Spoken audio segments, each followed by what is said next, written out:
सियासी मैदान की हर बड़ी खबर से आगाह रहने के लिए हमारे चैनल आजाद सियासत को सब्सक्राइब करें और बेल आइकन को प्रेस करें।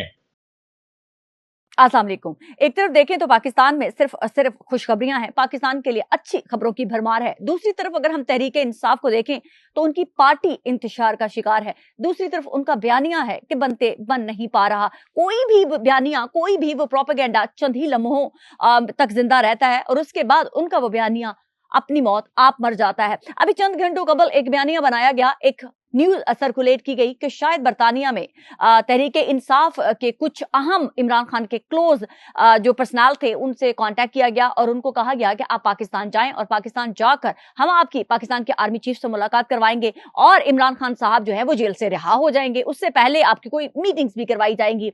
मैं यहाँ पर एक सेकंड के लिए अगर इनकी ये थ्योरी मान लेती हूँ, सपोज कि हमने ये थ्योरी इनकी मान ली कि इनसे किसी ने राब्ता किया, तो फिर वो अहम शख्सियत ने पाकिस्तान जाने से इनकार क्यों किया? वो शख्सियत पाकिस्तान क्यों ना गई? क्या वो शख्सियत इसलिए पाकिस्तान नहीं गई, कहीं अगर वो जा पहुंचे तो इमरान खान आजाद हो जाएंगे? अब मैं आपको इस स्टोरी का जो है दूसरी साइड दिखाती हूँ। तहरीके इंसाफ ने ये फेक स्टोरी सर्कुलेट की अपने चंद यूट्यूबर्स के थ्रू, लेकिन ये स्टोरी असल में बिल्कुल ऑपोजिट है। ना ही तो किसी ने इमरान खान की रिहाई की बात की और ना ही किसी ने जो है वो 1-on-1 आर्मी चीफ से मुलाकात की बात करवाई। ये यूं होता है कि ओवरसीज पाकिस्तानियों की जो अभी कॉन्फ्रेंस हुई है वहां पर तमाम पॉलिटिकल पार्टीज के लोग जब जा रहे थे तो वहां पर तहरीके इंसाफ के उन सो कॉल्ड स्पेशल अहम तरीन लोगों से भी राब्ता किया गया और वो यहाँ की लोकल जो ओवरसीज जो ओपीएफ के हैं उनमें से किसी पर्सनल ने राब्ता किया और उन्होंने कहा कि जहां पाकिस्तान के तमाम ओवरसीज जा रहे हैं, पाकिस्तान की तमाम पॉलिटिकल पार्टीज जा रही हैं, तो हम चाहते हैं कि आप भी इस एक अहम तरीन मौके के ऊपर पाकिस्तान में इस जो है इवेंट का हिस्सा बने। मैं इसलिए ऑथेंटिसिटी के साथ बता रही हूँ क्योंकि ये खबर सच है। लेकिन उसके बाद क्या हुआ कि दूसरी तरफ से कोई भी रिस्पांस नहीं किया गया। अब ये मुझे नहीं पता कि चंद यूट्यूबर्स ने ये ऑल ऑफ अ सडन ये कहानी कैसे घड़ ली कि जनाब आर्मी चीफ से मुलाकात, स्पेशल मुलाकात के लिए अरेंजमेंट करवाए जाने थे या इमरान खान की जेल का ताला खोल दिया जाना था। ऐसी कहानी का किसी भी किस्म का कोई भी वजूद नहीं था। तो अब आप इससे अंदाजा लगा ले, बल्कि मेरे लिए भी एक बड़ी अहम लर्निंग प्रोसीजर है कि कैसे एक अलिफ को लेके पूरी अल्फाबेट बना ली जाती है, तो कैसे जो है वो कॉन्स्पिरेसी थ्योरीज घड़ी जाती हैं जिसके पीछे किसी भी किस्म का कोई भी वजूद नहीं होता। तो कहानियां बनी ही इसीलिए जाती हैं ताकि यूट्यूबर्स जो है यूट्यूब से बेशुमार डॉलर्स की सूरत में कमाई कर सकें। अब यूट्यूबर्स की कमाई की तरफ आते हैं तो कहा जा रहा है कि इमरान रियाज हो गए और दूसरे वो शहबाज गिल हो गए, इनका पूरी की पूरी तरह जो है वो उनकी सोर्स ऑफ इनकम एकदम से बहुत ज्यादा हाई जो है वो गई है और डेफिनेटली उससे उनको फायदा हो रहा है। लेकिन तहरीके इंसाफ के वो लोग जो प्रैक्टिकली ग्राउंड के ऊपर हैं उनको तो कुछ मिल नहीं रहा, लेकिन सारी की सारी कमाई जो है वो ये यूट्यूबर्स कमा रहे हैं। अब इसके बाद जो है चंद पिक्चर्स भी रिलीज की जाती हैं और ये इंप्रेशन देने की कोशिश की जा रही है कि शायद कुछ बड़ा होने की तरफ कोई इशारा करने जा रहे हैं, लेकिन ये वही है जो मैंने आपको कहानी पहले बता दी। बल्कि मैं अपनी एक पहले एक इंटरव्यू के अंदर इस चीज का जिक्र कर चुकी हूं कि तहरीके इंसाफ के लोगों से कांटेक्ट किया गया कि आप लोग भी ओवरसीज कॉन्फ्रेंस का हिस्सा बने जो पाकिस्तान में होने जा रही है, लेकिन तहरीके इंसाफ के लोगों ने इस चीज से इनकार कर दिया। ये थी वो स्टोरी जिसको आपको क्या कहते हैं ना कि कपड़ा शपड़ा मार कर आपको सामने बहुत बड़ी कोई स्टोरी बनाकर पेश करने की कोशिश की गई है, जिसके पीछे कोई भी इस किस्म की किसी भी कहानी का वजूद नहीं है। अब यूट्यूबर्स ने धंधा तो करना है, यूट्यूबर्स को कौन फैसिलिटेट कर रहा है? यहाँ पर बिजनेस टाइकून उनको फैसिलिटेट कर रहे हैं, उनको खाने का, उनको रहने के इंतजाम किए जा रहे हैं। अब ओरिजिनल पार्टी के अंदर तो इतना दमखम रहा नहीं है। ओरिजिनल तहरीके इंसाफ का कोई भी कारकुन जो है वो सड़कों पर आने के लिए तैयार नहीं है, पाकिस्तान से तो बिल्कुल ही गायब है। आपने ऑपोजिशन लीडर की देखी है हालत, वो बाइक के ऊपर मुंह छुपा के वहां से भाग रहे थे। तो ये तो हालत है तहरीके इंसाफ की। अब ओवरसीज का जो एक हवा बनाया हुआ था वो भी दम तोड़ चुका हुआ है। तो लिहाजा अब सारा का सारा जो है वजन जो है ये यूट्यूबर्स पर डाल दिया गया है और उनको प्रॉपर ब्रीफिंग दी गई है कि अब आप लोगों के ही जिम्मे हमारी पार्टी बची है, अदरवाइज हमारा अपना कारकुन, हमारा अपना वर्कर अब बाहर निकलने के लिए तैयार नहीं है। तो जो कुछ भी होगा यूट्यूब के थ्रू ही किया जाएगा या सोशल मीडिया के थ्रू ही फैलाया जाएगा। आपने सोशल मीडिया के ऊपर देखा कि बहुत सारे सो कॉल्ड तहरीके इंसाफ के लोग माफी तलाफी और जो है अपना पछतावा करते हुए नजर आ रहे हैं।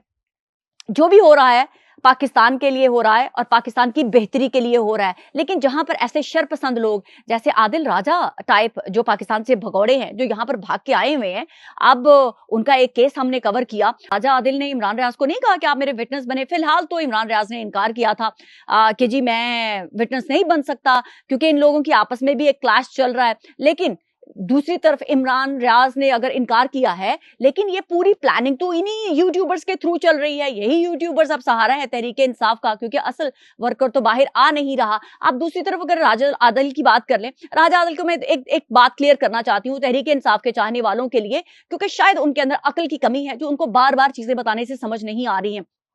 जब कह दिया राजा आदिल के सोलिसिटर्स की जो एक टीम है, उन्होंने कह दिया कि हमने अभी तक राजा आदिल से अपनी कोई फीस चार्ज नहीं की है। नो विन नो फी का मतलब होता है कि अगर हमने केस नहीं जीता तो हम राजा आदिल से पैसे नहीं लेंगे। अभी तक उन्होंने कोई केस जीता नहीं, अभी तक उन्होंने कोई पैसा लिया नहीं। अब आप ये पूछ रहे हैं कि जी पैसे जो राजा आदिल ने दिए हैं वो क्या थे, तो वो ये हैं कि ब्रिगेडियर राशिद नसीर, जो राजा आदिल ने बार बार एप्लीकेशन डाली, वो अपनी केस को प्रूफ करने में साबित नहीं कर सका, तो लिहाजा जो ड्यूज ब्रिगेडियर राशिद नसीर के लगे, उनकी फर्म ने राजा आदिल को कहा कि ये अब आप हमें हमारे ड्यूज वापस करें जो आपकी वजह से हमारे खर्च हुए हैं।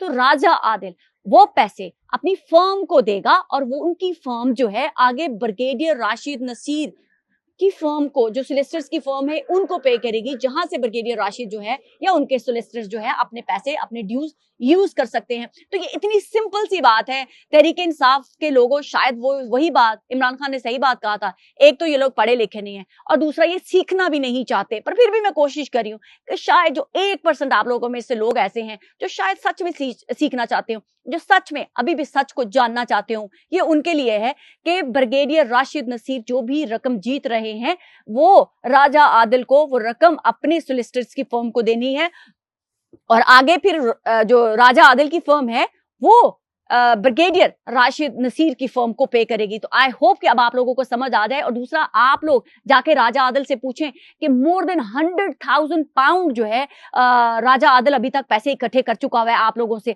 जिसमें से ओनली ऑलमोस्ट 30,000 पाउंड जो है वो ब्रिगेडियर राशिद नसीर को पे किए हैं। तो वो बाकी रकम कहाँ है? क्योंकि इस बरतानिया के अंदर अगर आप किसी भी किस्म का कोई भी फंड इकट्ठा करते हैं और ये फंड इकट्ठा करने वालों का हक है कि वो जान सकें कि जो हमने एक सर्टेन अमाउंट जो जमा हुई है वो कहाँ खर्च हुई है और कहाँ खर्च नहीं की गई है। और अगर एक बताए हुए जहां जिस चीज के लिए इसने पैसे इकट्ठे किए थे, अगर वो रकम वहां इस्तेमाल नहीं हो रही है तो वो रकम भी इलीगल कंसीडर की जाएगी, वो रकम भी फ्रॉड में आएगी। क्योंकि अगर राजा आदिल बता रहा है कि मैं अपने सोलिसिटर्स को वो रकम देनी है या मैंने अपनी कानूनी कार्रवाई के लिए वो जो रकम है वो मैं लगा रहा हूं, और अगर वो रकम वहां नहीं लग रही है और वो बार बार आपसे अपील कर रहा है, तो आप लोगों का हक है कि आप जाके राजा आदिल से पूछें कि ऑलमोस्ट 100,000 पाउंड आप जमा कर चुके हैं और आप फिर शाहीन सबाई ने दोबारा से रिक्वेस्ट की कि जनाब राजा आदिल को जो है वो पैसे दें। क्यों दें?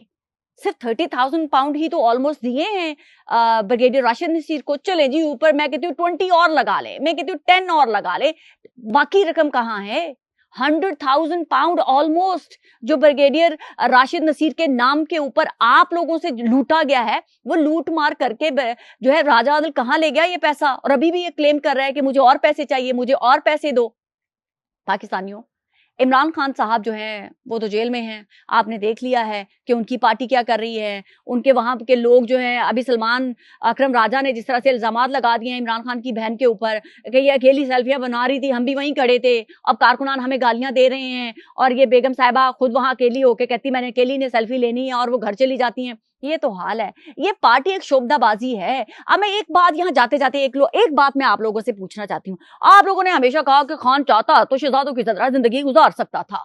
मैं आज आप लोगों से पूछ ही लेती हूँ, इमरान खान कौन से शहजादा था? कौन था इमरान खान? क्या इमरान खान का बाप जो था कोई प्रिंस था, कोई किंग था, कोई बहुत बड़ी स्टेट थी इनकी, जो इमरान खान बार बार कहते हैं वो चाहता तो शहजादे की तरह जिंदगी गुजार सकता था? भाई वो एक आम मिडिल क्लास बाप का बेटा था जो एक सरकारी नौकर था। ठीक है कि उसके कजन जो है वो क्रिकेट में थे और इसको भी समहाउ आपको पता है क्रिकेट के कोटे के ऊपर ये ऑक्सफोर्ड यूनिवर्सिटी के अंदर एडमिशन मिल जाता है। एक नॉर्मल ही शख्स था, जिस तरह से पाकिस्तान के बाकी क्रिकेटर्स हैं, उसी तरह से इसकी भी जिंदगी थी। लेकिन क्या जिंदगी थी वो आप सबको पता है, मैं वहां नहीं जाती हूँ। लेकिन शहजादा कहाँ था, मैं ये पूछना चाहती हूँ। आप लोगों ने एक ही लाइन लिखी थी, चाहता तो उसकी जिंदगी शहजादों की तरह। कहाँ शहजादों की तरह? आप वो अपनी एक वक्त की रोटी भी नहीं खा सकता इमरान खान, और आप लोग कहते हैं कि वो शहजादों की तरह जिंदगी रह रहा था। अभी अपनी एक शादी के बाद आप कहते हैं कि वो चाहता तो वो अरबपति हो जाता। क्या जमाइमा खान उसको क्या महल दे देती? क्या कोई स्टेट की मालिका थी जमाइमा खान साहिबा, जो वो पूरी रियासत इसके नाम कर रही थी, जो उसने इमरान खान ने ठुकरा दी कि नहीं नहीं नहीं नहीं नहीं, मैं ये नहीं लूंगा। भाई इमरान खान साहब इस काबिल नहीं थे कि अपने बच्चे भी पाल सकें। उन्होंने, ठीक है, वालदा का वैसे भी हक है अपनी औलाद अपने पास रखती, वो इमरान खान से ज्यादा अमीर हैं, इमरान खान से ज्यादा वेल सेटल्ड हैं उसके पेरेंट्स। उसने अपने बच्चे अपने पास रख लिए, एक माँ का फर्ज था, माँ का हक था, उसने रख लिए। इमरान खान कहाँ का शहजादा था? आप लोगों ने हमेशा कहा कि जी वो चाहता तो शहजादों की तरह। अजय 300 कनाल की जो जमीन है वो क्या है, उसका किस्सा आप सबको पता है कि किस तरह से इमरान खान ने ली और कैसे ली और क्यों मिली, कैसे मिली, सब कुछ आपको पता है। तो बराए मेहरबानी ये बकवास करना तो बंद कर दें कि इमरान खान चाहता तो शहजादों की तरह जिंदा रह सकता था। एक्सक्यूज मी, इमरान खान अगर चैरिटी इकट्ठी ना करता तो भिखारियों से भी बदतर उसकी जिंदगी होती। शहजादा होना तो बड़ी दूर की बात थी। जिस तरह से पाकिस्तान के बाकी क्रिकेटर्स रह रहे थे, शायद वो तो अच्छे तरीके से रह रहे हैं। अगर इमरान खान अपनी वालदा के नाम पे चैरिटी इकट्ठी करना ना शुरू करता तो शायद इसके पास एक वक्त की रोटी भी ना होती। शहजादों जैसी जिंदगी रहना तो बहुत बड़ी बात थी। बहरहाल ध्यान से सोच समझ के बोलें, जो भी बोलें, क्योंकि इमरान खान जो भी करता है वो अपने लिए करता है, उसकी बहनें जो भी कर रही हैं वो अपने लिए कर रही हैं। आपकी पार्टी के लीडरान सो कॉल्ड लोकल की आदत जो भी कर रही है वो अपने नाम, फेम और अपनी कुर्सी के लिए कर रही है।